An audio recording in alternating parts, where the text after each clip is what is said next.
il faudrait l'équivalent d'un Urgence ou d'une série sur les ingénieurs, un nouveau MacGyver, voilà, qui permettrait de visibiliser un petit peu ces métiers. Ce sont également des carrières qui permettent à la personne de répondre aux grands challenges.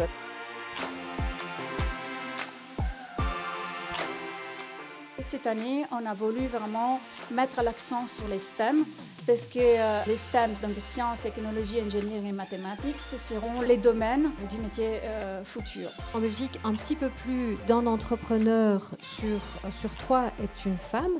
Il est intéressant de souligner qu'elles sont 16,6% dans le secteur de l'industrie, qui est donc le secteur dans lequel les femmes entrepreneuses sont les moins présentes. C'est pas en leur disant vous devez devenir entrepreneur qu'on va réussir.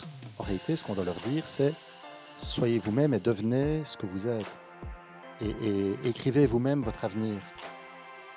Quand on était aux Journées de l'Industrie et qu'on voyait toutes les entreprises qui s'offraient à nous, c'était tout le temps des grandes entreprises. On n'avait pas encore de propositions d'entrepreneurs.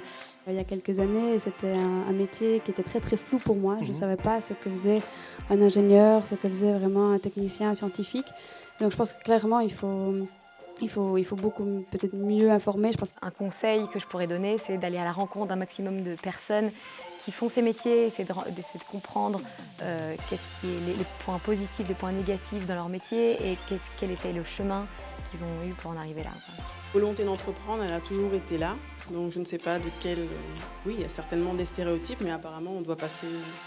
Certains ou certaines passent au-dessus. Voilà. Donc vous l'avez ressenti à un moment donné dans votre parcours? Clairement, moi j'ai eu énormément de soutien et je pense que justement parce que j'étais une femme qui se lançait dans ce genre de métier, dans cette entreprise. Et du coup, je pense que c'est, en tout cas pour ma part, c'est mon expérience personnelle. Je pense qu'il y en a peut-être d'autres qui ont eu d'autres expériences, mais c'est plus des croyances que j'avais en me disant c'est pas fait pour moi, c'est pas fait pour les femmes. Or, ça l'est. Ce qui est très important, c'est maintenant aussi de changer la culture d'entreprise pour aller vers des entreprises qui sont inclusives. Et ce qui est très bien, c'est que ça ne peut pas se faire sans les hommes.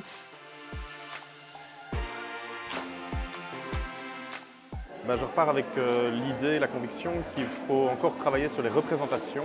Dans les écoles, on est habitué à être prédestiné à plutôt des métiers en tant que salarié. Et je pense que plus leur montrer des modèles rôles plutôt destinés vers l'entrepreneuriat, ça pourrait les aider, leur ouvrir les yeux et ouvrir d'autres opportunités. Il y avait une question tout à l'heure au débat, quels sont les métiers du futur? En fait, tous les métiers qui ont été cités ne sont pas des métiers du futur, c'est des métiers vraiment d'aujourd'hui. Je repars ici avec beaucoup de motivation pour encourager les personnes autour de moi qui veulent s'orienter vers ce type de filière.